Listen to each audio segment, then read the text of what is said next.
Welcome to my studio, Cindy. Thanks for having me. I know we've talked about making this happen and it's finally happening. Yeah, I'm pretty excited. I'm not sitting on the yellow couch today. You're sitting on the yellow couch.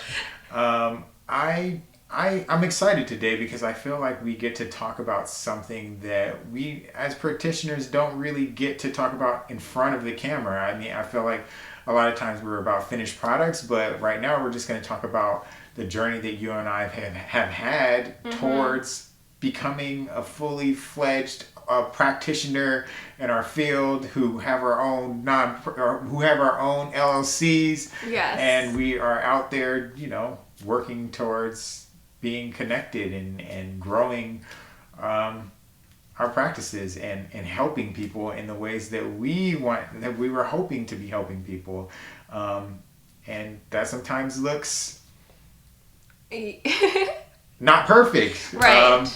And so it's really nice to have you here today. Yeah, I think that we're going to have some really powerful conversation because our journeys have been very aligned, but we have our own personal process based on our own backgrounds that I think there's a lot of gems to be spoken into. I think a lot of people are going to be able to pick up the value of connections and friendships and community, but also the power of how connections inspire you to just do your own work and how to navigate the path of moving closer to purpose. Yeah, this is exciting because we're two people of color, but it's also really exciting to me that we get to talk about structures as they pertain to throwing roadblocks in our way, and the different unique roadblocks that you have thrown in your way, and the different roadblocks that I have thrown in my way, and how we've been able to work together to get around these roadblocks culturally, for me being a black man, and culturally for you being Vietnamese. Right. And so I think it's going to be really powerful to speak, like you said, these conversations don't happen so overtly on camera, sharing systemically what has influenced us on our personal journeys and how it influences us clinically and how we show up for the people that we serve. Typically, you hear about people's growth stories about, just their own personal experiences, sans the system and environment of which they live in. So I think we're going to go there and talk about how that's influenced us and how they've worked against us or worked for us, and how that shapes who we are today as independent mental health practitioners. I could not have said that better myself. So let's get into it. Yes.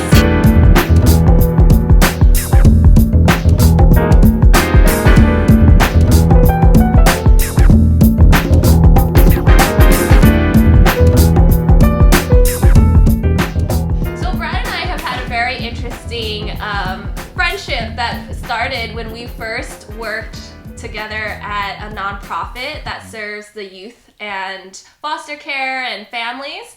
And at that point in my life, I felt like that was me making it. It was a 401k, and I was finally using my LMFT license to full servitude. And you were started there 2 weeks before I came in, and we became office mates. Yeah, so we started at this nonprofit, and at the point in my career, it was my first job as a therapist out of grad school. It was like my first paying position, and I was ready to go. I was working with at a domestic violence shelter prior to that, collecting my hours, but this was like my first paid position. And they were like, oh, you have a new office mate coming in 2 weeks. And I was like, okay. And you showed up 2 weeks later. I remember, it was interesting because I was working with adults primarily prior to that, and it was dual diagnosis, so hardcore substance abuse and severe, intense mental health disorders. So to shift gears and work with a different population in a different setting was really inspiring to me. But I think that our friendship and our relationship started in my own trajectory of my own growth at the same time. And I think there's a little bit of play between that, of my own growth and what I felt was aligned in my career, and then our friendship, because friendships trigger, and relationships mirror and trigger, and so our friendship helped me in my path too, beyond just us being working together and learning from each other on a clinical standpoint. Yeah, I think that's kind of an important point, because I feel like when you and I met, we were bringing different things to the table, but I also feel like we were supposed to meet, and since then we've had many discussions about how our lives have mirrored one another at times, and also how we've like grown in different directions, but always our paths always have crossed throughout our lives, or throughout the time that we've been working together. Well, that speaks to the fact that relationships, it's to be a little bit more mindful about what you bring into relationships, colleagues, family relationship, friends, and what that partnership, friendship offers you. Because every, there's challenges in every union, whether it be colleagues or not. And so we met at a time where we were both settled into where we were at. We were settled into, okay, this is what we're doing. We're working with kids and families. We are collecting our hours for licensure. We started off at that pace. And so you were saying that we moved a lot in and out, but we always came back to the same place. Just which we can speak on, is how we moved in and out, but always like landed at the same place to where we're creating a video now about this. Yeah, I mean, it's pretty crazy that you and I, we started in a place where we were new therapists, and we've ended in a place where we're both private practitioners working for our own practices and our own, putting out our own unique voice. What I feel like I'll speak for me, and I'll let you tell me if you feel the same way, but I feel like grad school for me was learning like the nuanced way of thinking about our mind. But what I feel like once I stopped working for other people was that I was wrapping myself around concepts that were more just concepts about your mind, but I was wrapping myself of who I am around that, so that I can be fully present and fully actualized in a way that's just more helpful for my clients, and more like there's a reciprocity in a relationship between people. And it's kind of cool to look back on where we started, and to look at where we are now, and to I can kind of see now, like I can see where all of these different things are going, and where our careers are going, and it feels pretty good. Definitely. I mean, I know we talk about it all the time about how we were not totally in alignment when we worked where we first met each other. Right. And it was you who inspired me to even go down the path of being an independent, just being my own boss, which was not a concept that I had at all embodied or even thought about. But you saw that in me, and you just dropped it like, this is not your future. Because I was telling you, like, it's not so bad. The hours aren't so bad. The fact that we have to go to Starbucks after work to continue to do work for work is okay. At least we had lunch today. Yeah. Like, I was making all these rationalizations to justify that we were where we needed to be, because we're good therapists and we have a lot to offer and we have a lot to serve. It's nonprofit, and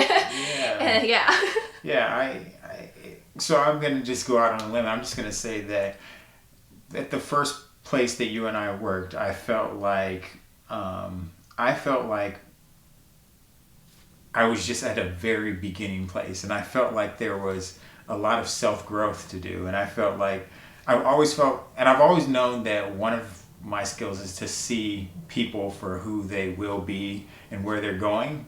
And I feel like when you walked in, I was like, okay, I could see where you're going to be going, and I can see where we are now, and I'm like, there we got like a journey ahead of us to really become who we're supposed to be.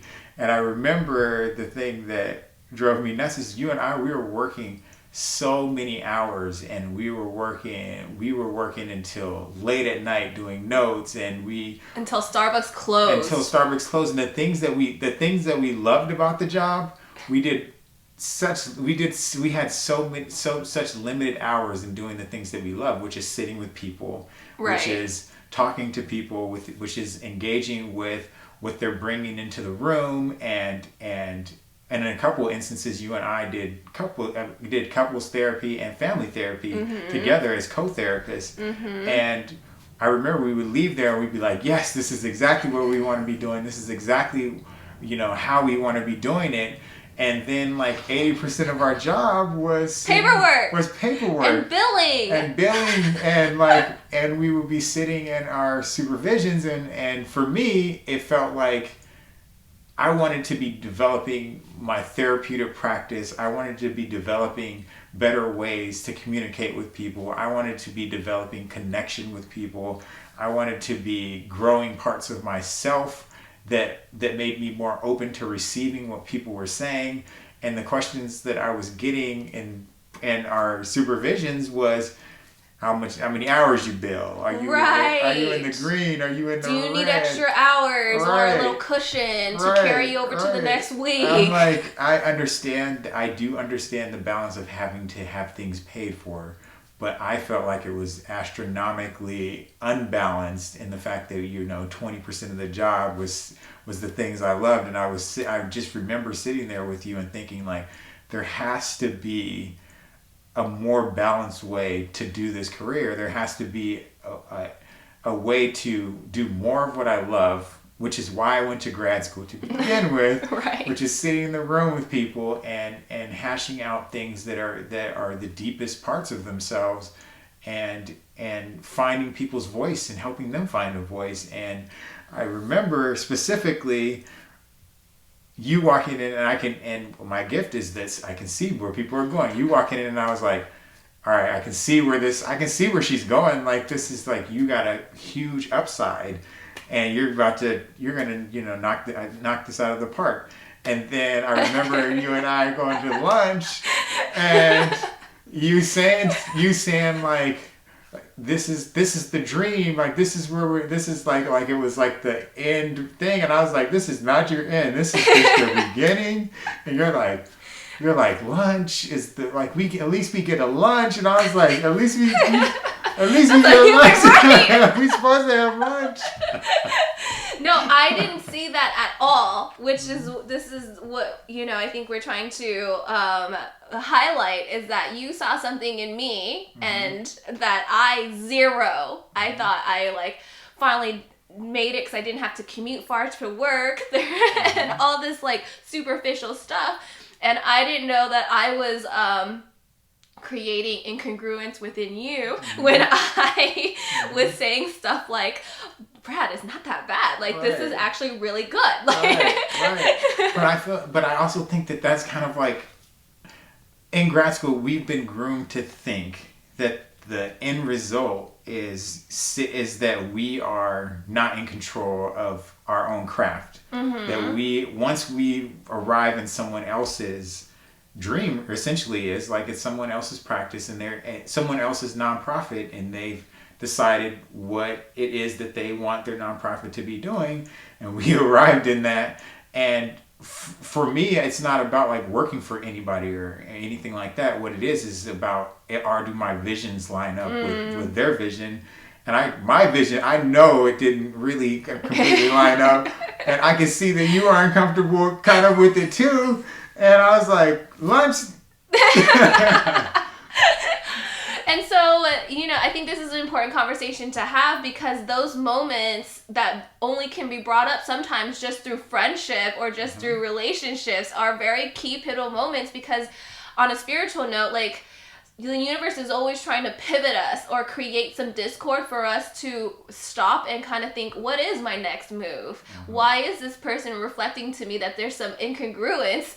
And what is he seeing that I'm not seeing? What else am I supposed to be working on? And so we stayed as long as we could there. And talking about universe making you pivot, I didn't leave that job because I found something better, essentially. I had to go on leave because I literally had a medical emergency that took me out. And then that's when I had to pause and say, wow, I see what Brad is saying. Like, I can't keep doing this. Yeah, and I think that it really does speak to something that I think you and I both do in our practice, which is that we encourage people to seek people who are informing their lives to the direction that they feel like they want to be going towards, you know? Yes. Balance and congruency is super important, and everyone is going to have times where we accept less than what we're supposed to have, and we are so quick to jump at a deal that we know should be better, and having people around you that can speak to you and engage parts of yourself so that you won't settle is super important, because we all have those moments. So then you left when I went on my leave. Yeah. But because of community, you were able to find something more aligned because you reached out to your community. And it sounds like you have a pretty solid community, not just for resources and emotional support, but I think this speaks to the point of how we can really leverage ourselves and move within our communities if it's a solid community. Yeah, that's really what seems to be, at least for me in my career, what has really pushed me from one level to the other is having a community that is for my growth, you know, and this really does speak to systems. And so this is, I know we might get a little bit jargony, but one thing that I know that has been helpful in the lens that I have with working with clients is seeing them and the systems they come from, Totally, and the systems that they're situated in. And I think that is it's a very unique thing that we provide for people, because you and I come from our own cultures and our own communities and our own things. And one thing that has propelled me into working for myself is that I feel like when I worked for other people's practices, I was developing parts of my career, but what was super prevalent was that I was working for people who weren't part of communities that I am in, and I went to school to affect and to be a part of and to grow with, you know. And I was working for people who were wanting me to deliver services in a way that really wasn't informed by how I grew up and in the communities that I grew up in. And for me, those communities are people of color, are being a black person in America, and they don't teach that in school, right? They don't teach, at least in my school and a lot of the schools that I've seen, they're not teaching informed care for mental health as it stands for the black community, and mental health specifically for some of the traumas that you incur as a black person. Totally. And I feel like what was a part of what some of these entities wanted me to do is push therapy that wasn't informed by who I am and what I bring to the table, my own blackness, my own struggles. Living in the United States, for me, it's important to acknowledge that there is racism, that there is sexism, that there are a lot of things that can be roadblocks to getting to where you want to go. And if someone is sitting on a couch across from you and they can't see that these roadblocks are put in place, and these roadblocks are things that you have to navigate on a daily basis, and all they want to tell you about is cognitive coping without telling you that you are The system. Yeah, they're not telling you that you're not crazy for recognizing that there are so many hurdles put in your place and for reasons that are not your own to hold on to, and they're in your way, and because they're in your way, and because I care about you, I want to see you win, and so we need to first acknowledge the reality. Mm-hmm. The reality is that we exist in a culture that sees us a certain kind of way, and they play us in certain kind of ways, and different people play roles in that, and we can talk about that until the cows come home. But different people play roles in that, but acknowledging that is so incredibly releasing, and I don't ever want to be a part of a therapeutic system that doesn't acknowledge these roadblocks, and yeah. Well, I mean, 100%. I applaud you for that, because you light up when you speak into this passion, but it's real. As being mental health practitioners of people of color, even in those spaces of which we worked in, beyond having to adhere to traditional, outdated schools and theories of therapy and how to apply it to an economic and a different, cultural background to a client, and try to help them without acknowledging their entire narrative and the system in which that narrative was influenced, is doing a disservice. And so you found a way, and we both found a way to move outside of that into where we were independent. But even in the last job that you were speaking of, where you were like, is there time flexibility? You were used in a different role than I was used in that role. Even though we found more flexibility, our race and our background was played differently at the same location. And so that speaks to this. So for me, that really does speak to knowing yourself and who you are and where you're going, and that's like the self-work and the internal work that's super important.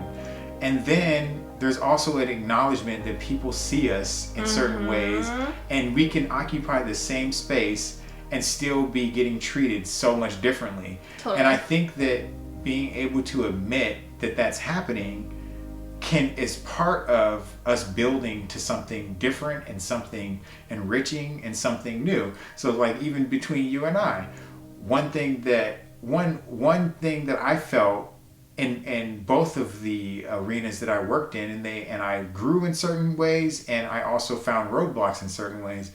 I loved that I had the freedom to work with clients the way I wanted to work with them, and then I also felt some pushback on the way that I see that systems contribute to people's mental health being compromised.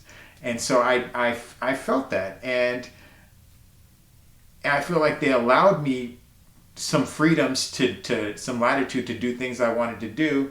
One, because I'm a guy, right? Yeah, totally. And I'm also a black guy I'm a black therapist, and that's rare in our field. And so I feel like they were allowing me to do certain things that 100%. They wouldn't allow other therapists to do. And then you come on, and then I get to find out what are these structures that are stacked against you. Right, which I was not I didn't do a lot of the inner work at that time. I was still working on my boundaries. I was still working on how do I show up as a woman, as an Asian American. And so I didn't have those answers, and they ran me to the ground. I don't think we talked about what that site was. So we worked with housing veterans, or helping with veterans finding housing. So older men, that's good for you, Right. For me, they had me going to pay these men's bills that they were late on. They had me playing chauffeur. They had me doing way more than just clinical work. Right. They had me doing busy work, and I did not have the voice at the time, and I was just grateful to be there because of my last job. So I allowed the space and the system in which they saw me as this acquiescent, passive Asian female that's not going to say no, and she didn't say no at the time. So yeah, I was running those errands for those men until I left. Right. Right, and that's the thing about it is I was bringing you onto my new gig because I found some form of freedom that was the step to the next part of my journey, and you come on, and then I see the roadblocks that are thrown in your way. Yes. And the way that they see you, which is they're not allowing you to practice and grow the way that I was growing, Totally. which is total crap, right? So, but as we were able to like go back and forth and see the inconsistencies and what's being placed on you, I feel like you and I were able to kind of come up with ways to get around those things. But I feel like they were still trying you to the day that you left. The day that I left. Right, the day that you left there. It did offer me time because, granted, there was flexible schedule. That's when I started to branch off from 9 to 5 full time with nonprofits to working at a group practice, and thus letting me have time to build my own private practice on the side. So pivoting, right? Like I knew once again that was not in alignment for me, and it also triggered me to really hone in on my boundaries and how do I show up for myself and take initiative to take the next leap, because I don't know how long you were going to stay there, and I don't know if I'm going to have a hookup to the next job. So I really had to just show up for myself and then lead my own path down to private practice. But that little incongruence served as a pivot point for me as well. Yeah, and so that's one of, I feel like this is so important because this is one of the things that I work with my clients, is to acknowledge that they are situated in the communities that they're situated in, that they're not crazy for noticing that they're being treated certain ways because of the color of their skin, because of their background, because what people anticipate or want from them is completely different just based off of their genetic makeup. Right. And if we can't acknowledge that, then it's harder to grow to the next thing. You and I both saw different things that different roadblocks because of just how we stepped in, being different sexes, being from different cultures, and that was placed on us. That was pushed on us Right. in certain kind of ways. But the fact that we were able to sit and acknowledge that, we were able to come up with a plan that could get around that and circumvent that. But if somebody was to tell us like, no, this isn't happening, if you would have came to me and been like, nah, and I said to you, nah, that's not what's happening. I mean, this place is good for me right now. I don't know what's wrong with you. That could drive you mad. Totally. That can really drive you crazy. And it's important. It's just, to me, it's just important. It is. And that goes beyond nuances of like the bureaucracy in a workplace setting, because I went to a play, musical, film thing, and I noticed something that made me as a woman of color just cringe. And I had to ask my friend, who was also a woman of color, if she picked up on that. And she said, yes, but I don't know if that's just me overlooking into it. I'm like, no, you picked up on it because your experience is valid. Right. But that point where she was like, I don't know if I was just overthinking it. I'm like, no. Your experience as a woman of color, you having that initial cringe is valid. Yeah. And it's the system that makes us feel like, oh, maybe we're just like thinking too much into it or something. Yeah, this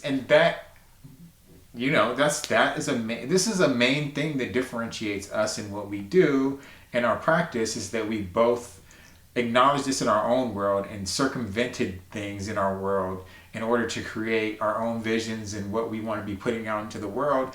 And also, we've had to navigate those, and acknowledging that and understanding the plight of what other people are going through, and understanding also the things that are thrown in my own way.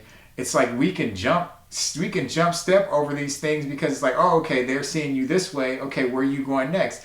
And that leads to a lot of things, but you end up going out and to start wellness vibes, and you end up starting to work in festivals.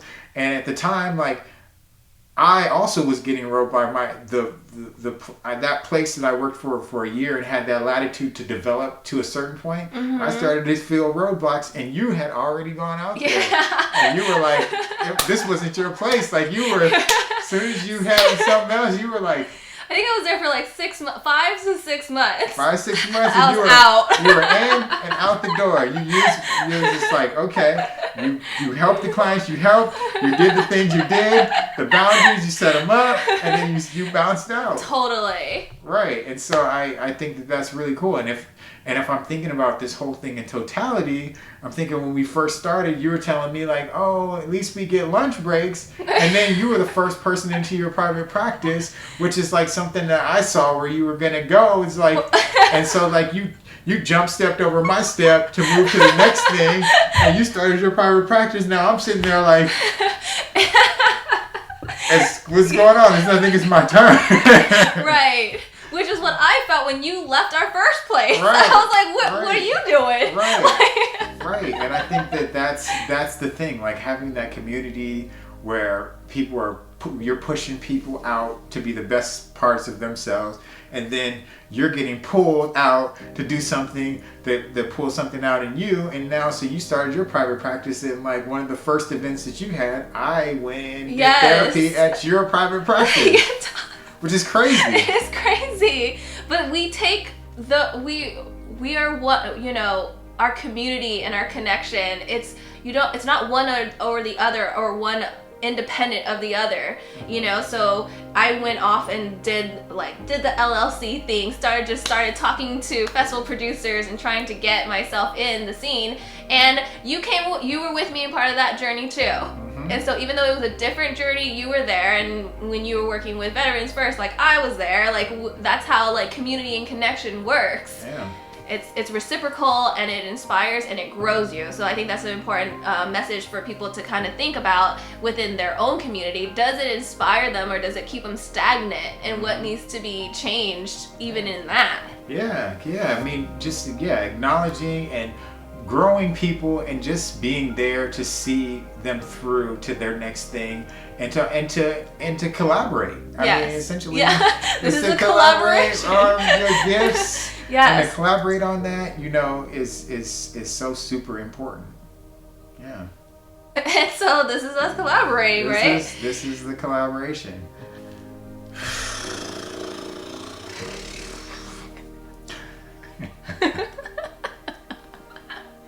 It's our life now.